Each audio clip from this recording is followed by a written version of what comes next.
사도행전에서 이제 하나님의 구속의 역사가 진행되고 이 땅 가운데 이루어지는 그런 여러 가지 사건들을 보게 됩니다. 저는 그 가운데에서 오늘 본문에 나오는 이 이달리아의 백부장 고넬료라는 사람을 아주 특별한 하나님의 섭리 가운데 택함받은 사람이라고 생각을 합니다.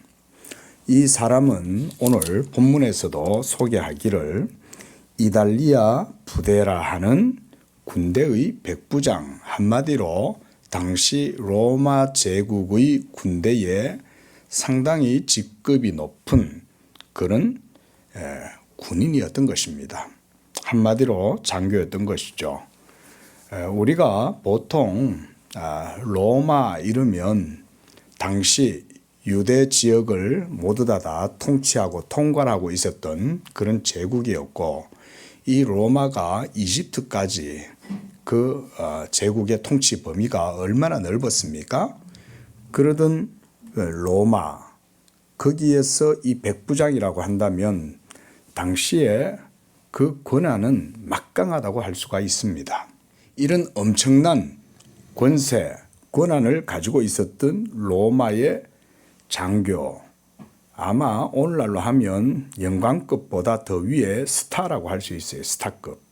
그러니까 상당히 직급이 높은 거죠. 그런데 놀라운 것은 이 사람이 2절에 보면 그가 경건하여 그랬습니다. 지금 이 사람은 아직 예수님을 믿지 않는 거예요. 그런데 이 사람은 경건하여 온 집안의 모든, 한마디로 집에 있는 식솔들, 자기 가족들뿐만 아니라 집에 있는 하인들, 그 모든 사람들까지도 다 하나님을 경외하게 하는 이런 정말 놀라운 가정을 이루고 있었음을 볼 수가 있습니다. 이런 집안은 오늘날도 사실은 우리가 찾아보기가 쉽지 않을 것입니다. 그런데 이 당시에 바로 이 군대의 백부장 고넬료는 경건하고 하나님을 경외하고, 무엇보다 이 사람은 아주 그 믿음이 실천적인 믿음이었다는 것을 알 수가 있습니다.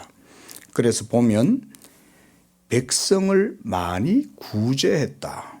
자, 칼을 들고 전장에 나가서 군인들을 진두지휘하고 적을 죽이고 공격하고 이렇게 하는 사람인데, 이런 사람이 지금 경건하고, 여러분 맞지? 좀 어떻게 보면 약간 좀 어울리지 않지 않습니까? 그렇죠? 매일 전쟁 치르고 엄청난 권력으로 권세를 가지고 딱 이렇게 하던 사람인데, 그런데 이런 사람이 경건했다. 그리고 또 백성을 많이 구제했다는 거예요. 정말 희귀한 일이죠. 또 하나님께 항상 기도했다. 정말 이 고넬료의 믿음은 정말 좌로나 우로나 치우침이 없는, 정말 올거든, 정말 어느 시대에 봐도 이만한 믿음을 찾아보기란 쉽지 않을 정도의 그런 경건의 영적 상태를 유지하고 있었던 바로 이런 사람이었습니다. 자, 여러분, 이런 사람, 저는 이 사람에 대한 내용을 볼 때마다 궁금한 것이 있습니다. 자, 이 사람은 도대체 어디서 이런 믿음이 생겼을까 하는 질문입니다. 성경 속에 얼마나 많은 신앙의 위인들이 있습니까? 그러나 사실 그렇게 비교해 보면 이 사람, 비록 이방인이고 로마의 백부장이었다 할지라도 이 사람의 행하는 믿음과 삶은, 경건은 그 누구에게도 뒤치지 않을 만큼 정말 뛰어난 이런 경건의 그런 삶을 살았다는 것을 볼 수가 있습니다. 자, 이 사람의 믿음이 어디서 왔을까요, 여러분? 그런데 바로 이런 고넬료에게 어느 날 기도하고 있을 때, 그러니까 제9시쯤이다 그러면 이제 오늘날 우리의 시기로 하면 오후 3시쯤 된 거예요. 자, 점심 먹고 오후 3시쯤 되면 어때요? 다 나른해지고 이제 막 졸음도 좀 오고 이런 시간 아닙니까? 그런데 이 사람은 그때 하나님께 기도했다는 거예요. 정말 대단하지 않습니까, 여러분? 그런데 이렇게 기도할 때에 그가 환상 중에 천사의 계시를 받습니다.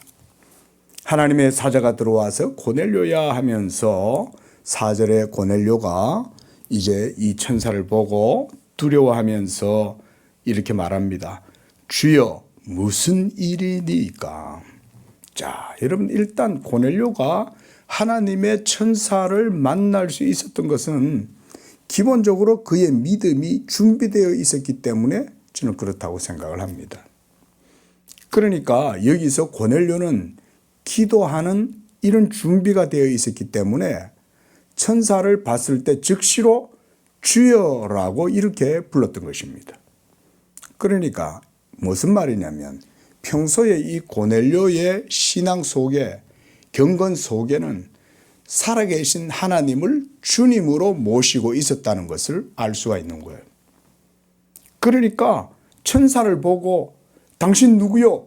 이렇게 말하지 않고 주여 이렇게 말했다는 거예요. 도대체 누구예요? 이러면서 막 허둥지둥 된다든지 이런 모습이 없어요.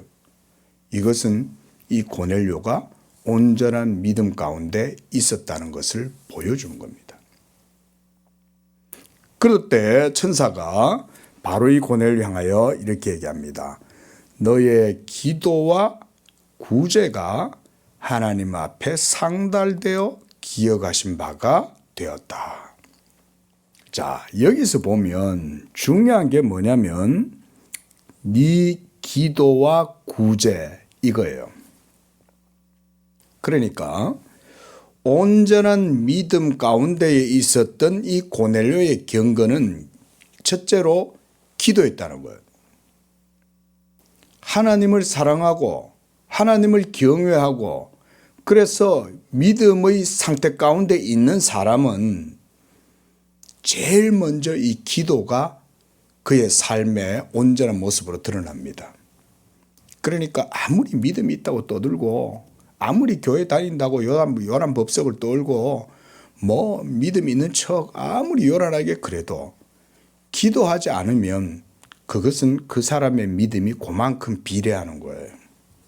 근데 기도하는 사람은 항상 하나님과 아주 친밀한 영적 교통 가운데 있고 그래서 그는 언제든지 그의 믿음은 준비된 상태로 있어요. 무엇보다 기도하는 사람의 믿음은 실천성을 가집니다. 제가 오늘 이 본문 말씀을 상고하면서 우리 성도들께 말씀드리고 싶은 내용이 바로 이거예요. 기도하는 사람은 믿음의 사람이고 그 기도는 믿음의 실제성을 보여준다는 거예요. 그러면 그 믿음의 실제성이 기도로 드러난다면 동시에 그 사람은 또한 선행을 행할 수 있는 이렇게 구제할 수 있는 마음을 항상 가지고 있다는 것입니다. 그렇다고 해서 항상 구제하는 것 때문에 여러분들에게 제가 무슨 짐을 지우거나 그렇게 해라 제가 이런 얘기를 하는 것이 아니라 고넬료는 자연스럽게 구제한 거예요. 그리고 고넬료는 당시에 로마의 장교였으니까 또 여러 많은 재산도 있을 것이고 지위도 있었으니까 이 사람이 보면은 많은 사람들을 구제했던 거예요. 오늘 본문에도 보면 고넬료에 대해서 그렇게 하죠. 백성을 많이 구제했다는 거예요. 우리가 알다시피 당시에는 얼마나 많은 백성들이 힘들고 어렵게 살았습니까? 오늘날도 이 복지가 잘 되어 있다 할지라도 여전히 많은 힘들고 어려운 사람들이 있는데 하물며 곁에는 얼마나 많았겠어요. 그러니까 이 고넬료는 정말 하나님을 경외하는 가운데에 기도하고 그 경건함 가운데에 많은 백성들을 돌봐주었던 거예요. 그러니까 그의 모든 구제와 기도는 모두 어디서 나왔냐? 믿음에서 나온 거예요. 그래서 제가 질문을 하는 거예요. 이 사람의 이 믿음이 어디서 왔겠냐는 거예요. 유대인들조차도 이런 믿음을 가지고 있지 않았는데 모두 하나님의 아들 예수를 십자가에 못 박아라 이러면서 다 한 가지로 모두 다 광분에 휩싸여 가지고 하나님을 대적하고 빛을 미워하고 이런 사람들이 유대인들이었는데 정작 이방인인 이 고넬료 백부장은 이와 같이 하나님을 섬겼다는 거죠. 얼마나 참 놀라운 일입니까? 예수님께서도 복음서에서 보면 거기서도 고넬료라는 사람이 등장해요. 이 사람이 예수님께 칭찬을 듣잖아요. 그 사람도 참으로 이방인인데도 불구하고 예수님이 내가 이스라엘 중에 이만한 믿음을 보지 못했다. 이렇게 얘기하잖아요. 그러니까 이런 사람이 지금 이 사도행전 가운데에서 등장하게 된 것, 이건 바로 하나님의 택하심, 은혜가 거기에 임했다고 우리는 이렇게 보면 되는 겁니다. 이런 사람이 어디서 나오겠습니까? 이런 사람은 하나님이 특별히 불러서 세우는 사람이에요. 이런 사람들이 저는 오늘날에도 여전히 있다고 생각을 합니다. 하나님께서 자기의 이름과 영광을 위하여 사람의 어떤 의지나 뜻이 아니라 오로지 하나님의 은총 그 자체로 하나님께서 어두운 가운데에서 빛으로 이끌어내고 그래서 그 사람을 역사하시고 그 안에서 일하심으로써 이런 사람들을 하나님께서 참으로 희귀한 이런 믿음으로 불러내신다. 그때 그들의 믿음은 정말 하나님께로부터 난 그 믿음이기 때문에 기도함과 동시에 구제한다는 거예요. 하나님이 여기서 기도와 구제를 하나님께 상달되고 기억하신 바 되었다 그랬을 때 이것은 한마디로 하나로 이해할 수 있습니다. 바로 너의 믿음이 하나님 앞에 인정받게 되었다. 이렇게 이해를 하면 되는 거예요. 기도 따로 구제 따로 그래서 너의 행위가 그만큼 되니까 했다. 이런 의미로 보면 안 됩니다. 그게 아니라 네가 갖고 있는 그 경건, 그 믿음이 그래서 그것으로 인하여 네가 행한 그 모든 순수한 실천이 선행이 자선이 하나님이 받으실 만한 그런 것이 되었느니라. 왜냐하면 그것은 하나님의 작품이기 때문에 그런 거예요. 하나님의 택하심 가운데 이 사람이 이제 이렇게 믿음의 사람으로 된 것입니다. 바로 그런 고넬료에게 하나님께서 바로 이 베드로를 보내서 복음을 전하게 하시고 이 복음을 들을 때에 그곳에 하나님의 성령이 임해서 이 고넬료와 그 집에 있는 모든 하속들, 모든 식솔들이 다 전부가 하나님의 구원의 은혜를 받게 되는 이런 역사가 나타나게 된 것입니다. 자, 여러분 말씀을 마무리하면서 이 고넬료의 이 사건을 통해서 오늘 우리가 얻을 수 있는 교훈은 바로 믿음은 하나님의 택하심에서 나온다는 거예요. 정말 어떻게 보면 이 로마의 제국에 오만하고 교만하고 거만한 그런 장교들, 그래서 이방 아니면 통치자들이기 때문에 식민지 백성들은 정말 여러분 그 생명을 하찮게 여길 텐데 이 사람은 많은 백성을 구제하였을 뿐 아니라 하나님께 대한 경건을 온전하게 가지고 있었다. 바로 이런 가운데 그가 기도와 구제를 같이 행할 수 있었다. 우리가 이런 부분들을 우리가 보게 되는 겁니다. 이걸 통해서 우리는 하나님의 택하심은 어떤 상황 속에서도 이루어지고 그래서 하나님은 이제 때가 되면 어떤 사람이든 하나님께서 불러내신다. 우리 이런 것들을 알 수가 있겠습니다.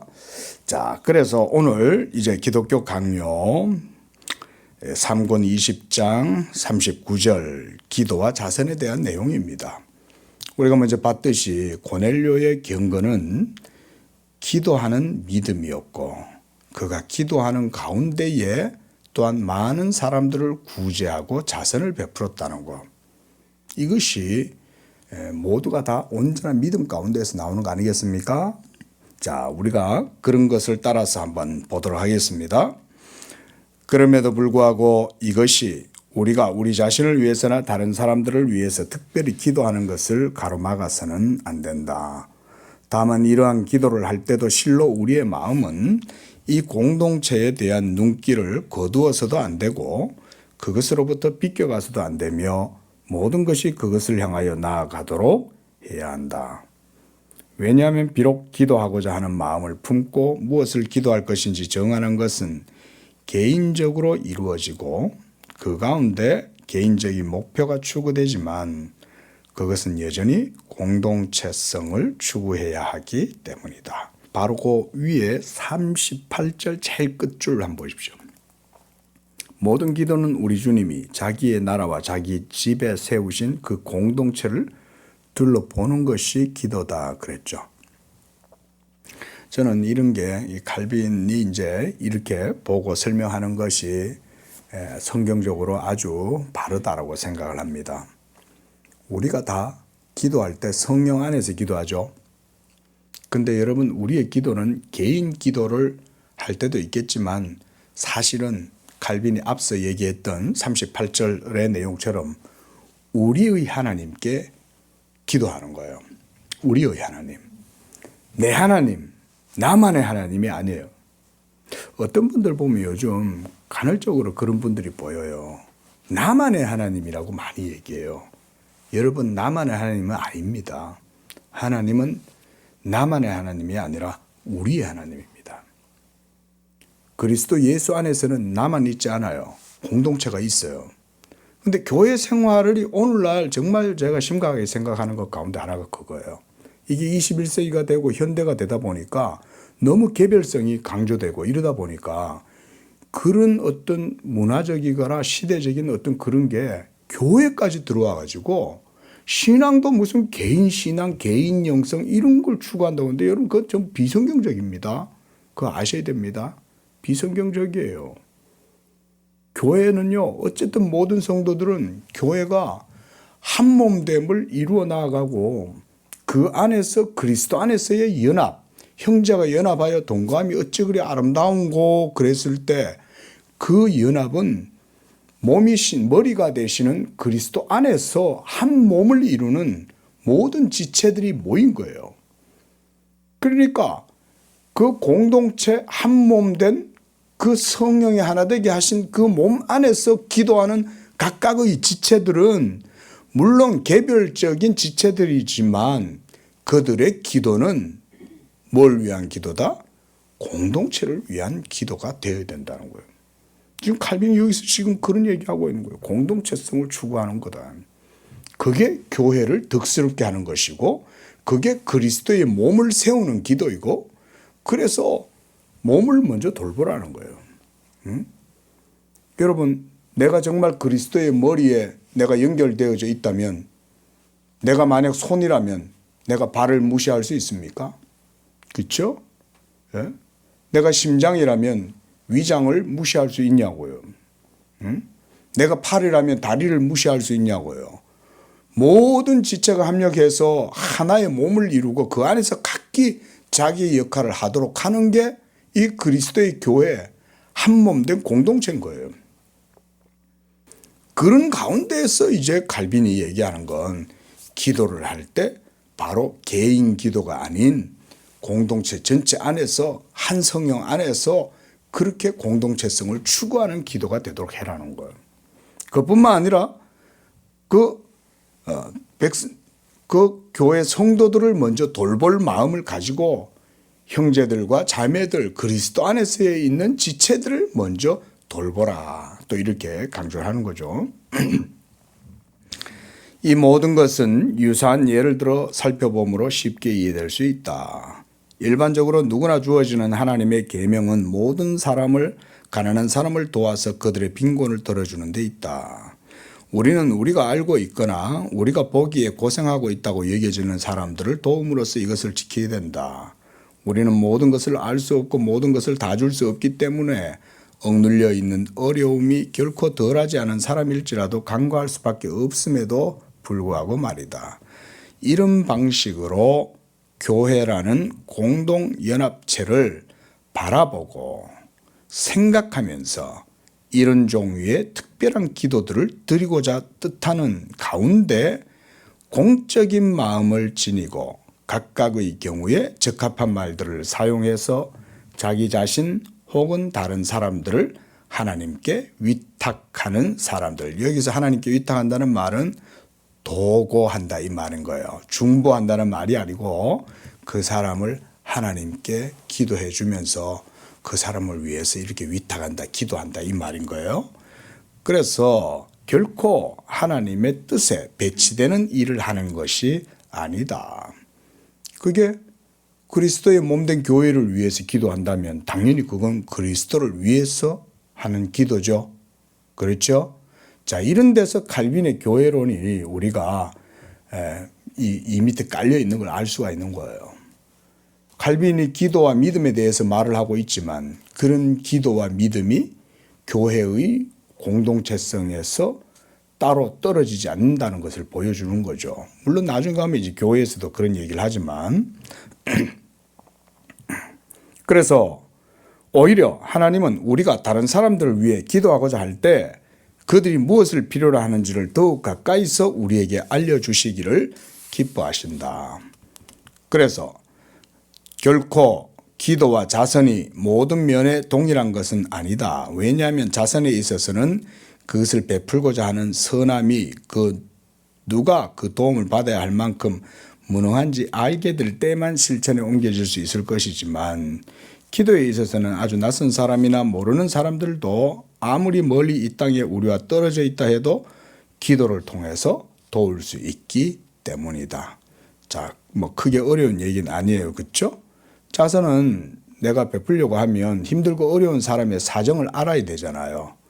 근데 우리가 모를 수 있죠. 그런 사정을. 그렇죠? 하지만 기도는 그렇지 않죠.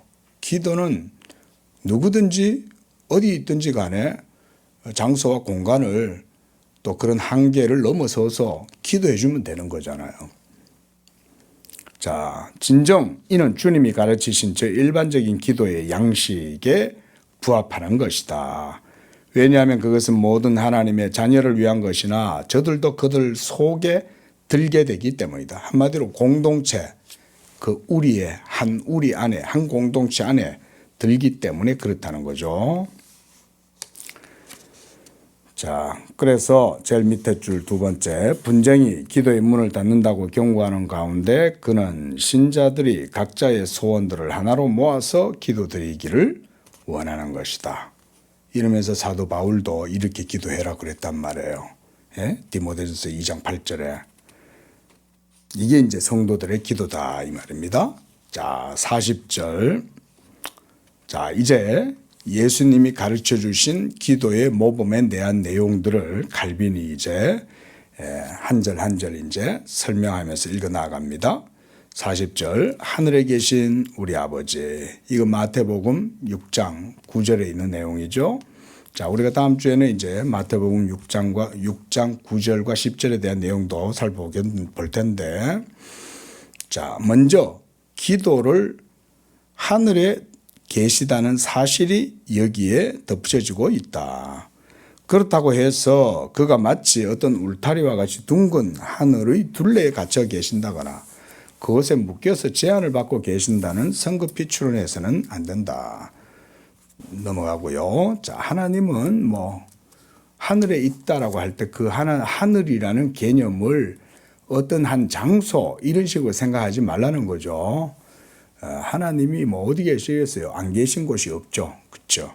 그래서 이제 그다음 열왕기상 8장 2절 27절하고 이사야서 66장 뭐 사도행전 17장 이런 내용들을 이제 인용을 한 겁니다. 자, 읽어보겠습니다. 첫째, 이로써 그는 자기가 특정한 어떤 지역에 제한되지 아니하시고 모든 것에 충만히 계시다는 사실을 명백히 지시한다. 두 번째 줄 밑에 그리하여 그것이 우리에게 하늘이라는 말로 지정되었다. 우리가 보통 이제 헤븐리 또는 스카이 이러면 하늘이다 이러면 그것은 어떤 한 지역 그곳에 있는 게 아니라 사실상 우리가 살아가는 시공간 역사조차도 초월한 상태에 있는 그곳, 우리가 이렇게 생각을 하시는 게 좋습니다. 그러니까 사실 하나님이 안 계신 곳은 없어요. 우리가 우주를 끝이 없는 무한한 우주를 생각을 한다 하더라도 하나님은 그 속에 있지 않아요. 갇혀 계시지 않아요. 우리가 상상하는 무한한 우주라는 개념도 사실은 하나님을 다 담을 수 없습니다. 하나님은 그 위에 또 초월하시는 분이에요. 그 정도로 하니까 하나님은 말 그대로 여기서도 이제 충만하다 그랬는데 충만하신 거죠. 안 계신 곳이 없어요. 하나님은 우리가 또 신학에서는 우리가 이런 거를 하나님의 편재성 이렇게도 말을 합니다. 자, 그 밑에 줄 왜냐하면 이거보다 더 높고 어미로운 것은 어디도 찾아볼 수 없기 때문이다.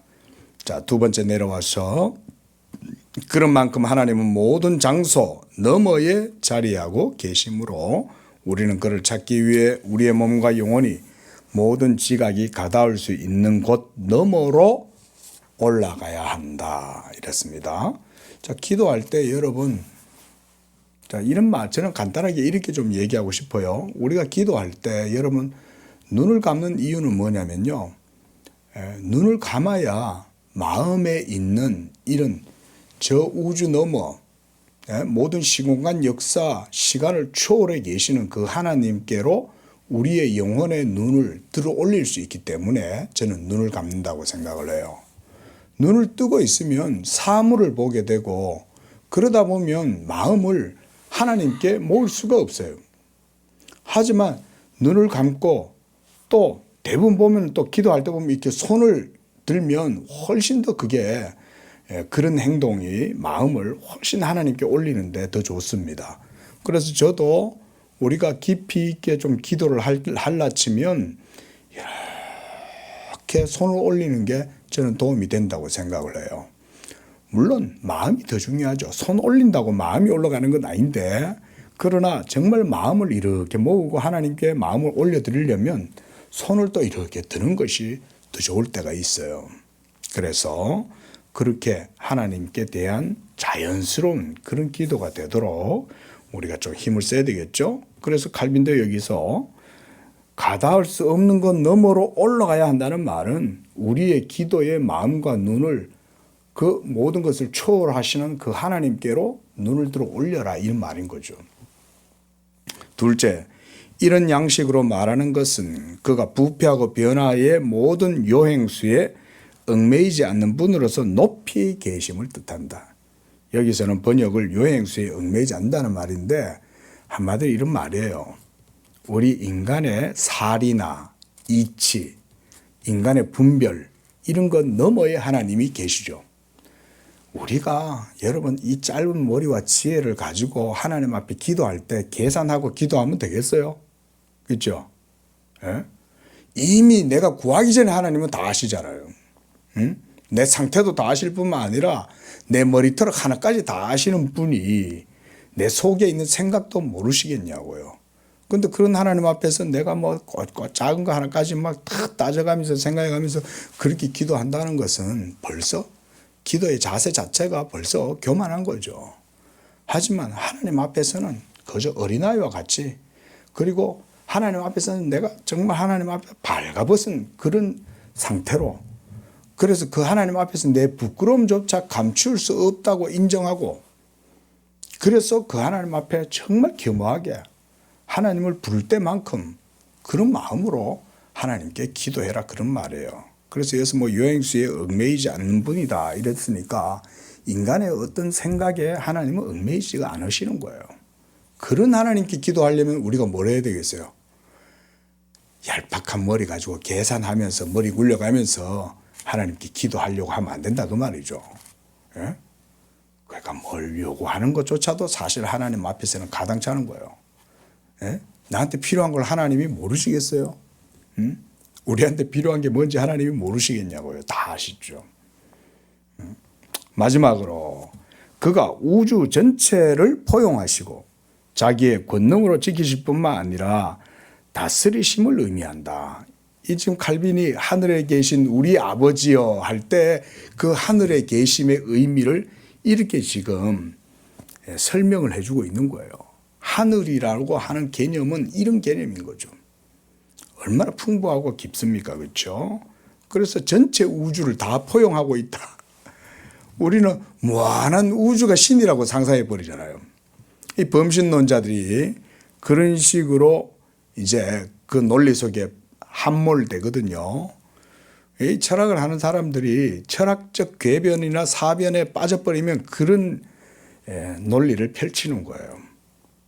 그래서 스피노자 같은 사람이든 헤겔 같은 사람이든 세계 그 자체를 절대 정신의 자기 구현이고 이 모든 세계 그 자체가 하나의 단일한 실체고 이런 식으로 설명을 해요. 그거는 사유에 함몰된 거예요. 그것 이상을 못 보는 거예요. 근데 하나님은 우리는 그런 생각을 하고 신을 또 올려도 하나님은 그런 생각하는 머리를 만드신 분 아닙니까? 그 하나님이 그런 인간의 그런 생각 속에 갇히겠냐고요. 그런 분이 아니죠. 우리가 기도하는 하나님은 플라톤의 하나님도 아니고 스피노자의 하나님도 아니고 헤겔의 하나님도 아니에요. 그 하나님은 홀로 여호와시고 I am who I am. 천하 만물 가운데 나와 같은 자가 없어. 나는 나야. 그 하나님 이외에 온 세상 만물을 창조하신 분은 없어요.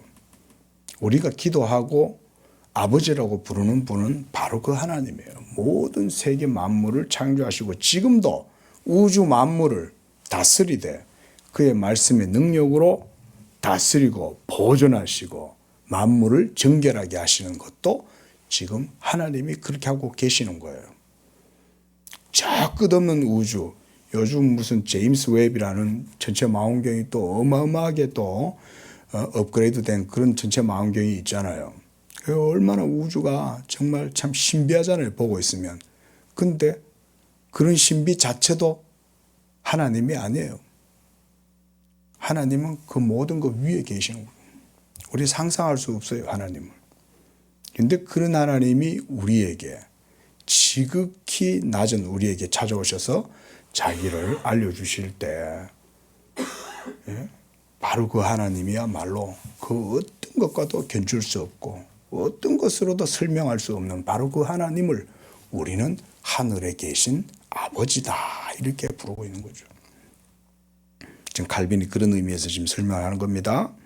자, 이에 비추어 볼 때 하나님은 하늘에 계신이라고 자기를 지칭하심으로써 자기의 무한 광대하심과 숭고하심, 불가야한 본질, 무한한 권능, 무한한 불멸성에 관해 말씀하고 계신 것과 다를 바가 없다.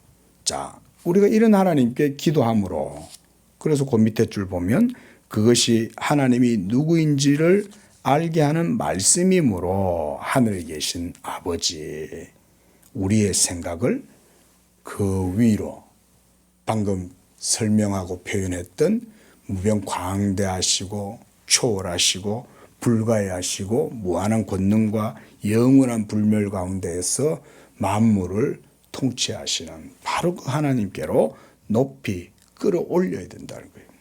그래서 그 밑에는 또 주의점도 얘기해 주고 있습니다. 그래서 그에 관하여 기도할 때 상상, 자칫 잘못된 상상하지 말라는 거예요.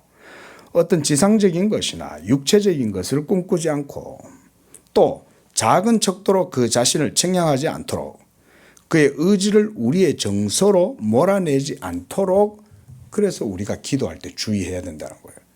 때로는 자기 연민에 빠질 때도 있죠.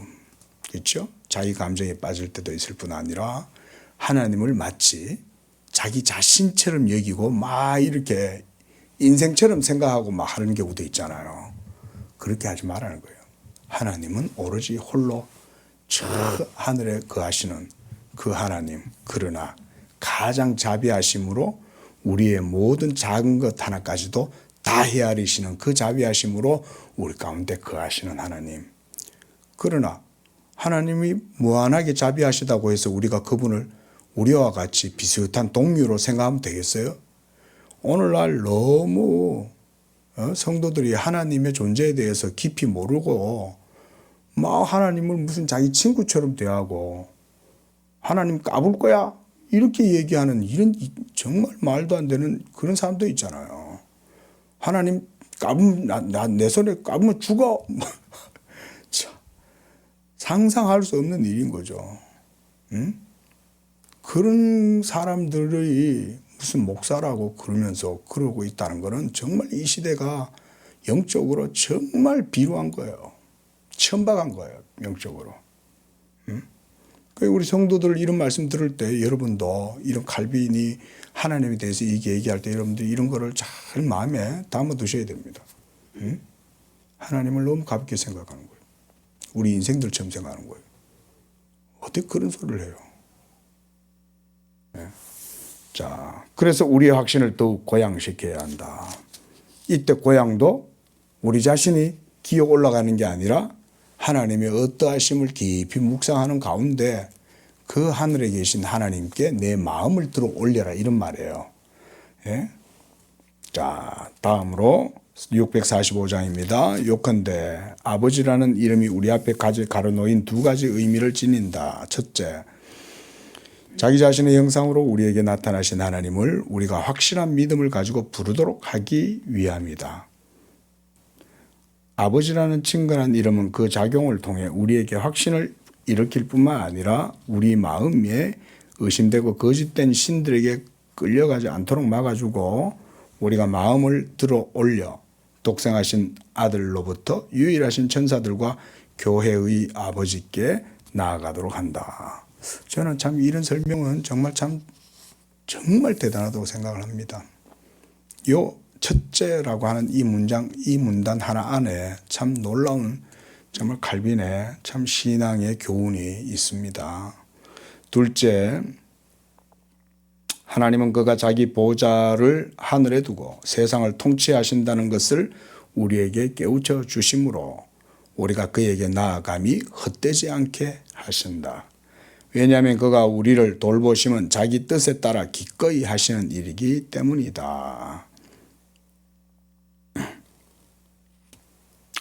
쭉 내려오셔서 한 셋째 줄 밑에 즉 우리의 믿음은 하나님 자신을 대상으로 한다는 사실과 그가 우리의 구원을 간과하지 않으심에 대한 확실한 감화를 우리가 받아야 한다는 사실이다. 왜냐하면 하나님은 자기의 섭리를 과분하게도 심지어 우리에게까지 펼치시기 때문이다. 이런 건 한마디로 하나님의 자비하심이죠. 하나님이 자기의 선하심과 자기의 영광을 위한 자기의 열심, 그것으로 우리에게 자기를 나타내 보여주시기를 기뻐하시는 거죠. 그건 하나님의 자비 외에는 설명을 못해요. 그리고 우리가 그 하나님을 믿고 섬기고 아는 것. 오늘 우리가 본문에서 봤듯 고넬료 같은 사람들도 다 하나님의 자비하심에 의해서 하나님이 만들어낸 하나님이 창조하신 사람들인 거예요. 그런 사람들은. 절대로 하나님의 선하심과 은총이 없이는 고넬료 같은 사람이 나올 수가 없어요. 더군다나 사도행전에서 왜 고넬료를 언급했겠습니까? 하나님은 왜 고넬료에게 성령으로 역사하시고 천사를 보내고 베드로를 영접해서 복음을 듣도록 했을까요? 그것은 하나님의 섭리가 고넬료에게 있었기 때문에 그런 거예요. 하나님은 그 시대에 고넬료를 그리스도의 나라, 하나님 나라와 교회와 복음을 위해서 하나님이 그런 사람을 택해서 불러내시는 거예요. 지금 이 시대에도 그런 사람들은 있습니다. 하나님은 어느 시대건 간에 자기의 이름을 위해서 그렇게 일을 하신다. 자, 그래서 바울은 이런 초보적인 가르침을 가지고 우리를 준비시켜 올바른 기도를 하게 한다. 그는 우리에게 우리의 간구들을 아뢰어 하나님이 알게 하시도록 하라는 명령을 하기 전에 아무것도 염려하지 말고 주께서 가까우시다 라고 먼저 서론을 장식한다. 이로보건대 여호와의 눈은 의인을 향하시고 라는 말씀은 확고한 진리로 온전히 받지 못하는 사람들은 심지어 기도하면서도 의심하고 주저하며 마음속이 여전히 요동치고 있음이 확실하다. 그렇죠. 기도해보면 이 말이 뭔 말인지 알아요. 자, 오늘 우리는 고넬료를 이 성경적인 샘플로 봤습니다. 고넬료는 어때요? 경건 가운데에서 그의 믿음이 온전하고 올곧게 흔들림 없이 딱 세워져서 많은 백성들을 구제하는 데 있어서도 조금도 아낌없이 선행을 베풀었어요. 선을 행할 때에도 이거 내가 주면 어떻게 될까 이런 생각 안 하는 거예요. 그냥 믿음 가운데 붙들려 있으니까 선행을 행하는 일에 있어서 주저함이 없이 그냥 탁 하는 거예요. 그리고 하나님이 그걸 들으시고 받으신 거예요. 그래서 너의 기도와 너의 구제를 하나님이 연락하시고 받았다. 그게 하나님께 영광을 돌리는 거죠. 자, 바로 이런 마음으로 하늘에 계신 아버지를 생각하고 기도하면 이 두 마음을 품는다든지 의심하고 요동한다든지 이런 마음은 있을 수 없어요. 온전하게 그 하나님께 대한 전적 신뢰, 어린아이가 아버지, 아빠를 바라보고 믿고 하는 것처럼 우리도 그런 동일한 마음과 믿음으로 하나님께 기도할 때 그 믿음의 기도를 하나님이 기뻐하신다. 이렇게 우리가 말씀하고 있겠습니다.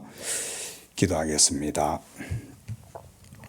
자비로우신 하나님 아버지, 이와 같이 하늘에 계신 아버지께 기도할 수 있는 그런 은혜를 베풀어 주시니 감사합니다. 무엇보다 하나님과 우리 사이에 막혔던 모든 담을 우리의 중보자 예수 그리스도를 통해서 모두 다 십자가에서 소멸하시고 이제 막힌 담을 하나님께서 허시고 하나가 되게 하사 이와 같이 이제 하늘 아버지께 기도할 수 있도록 믿음 주시고 성령 주시고 은혜 주시니 감사합니다.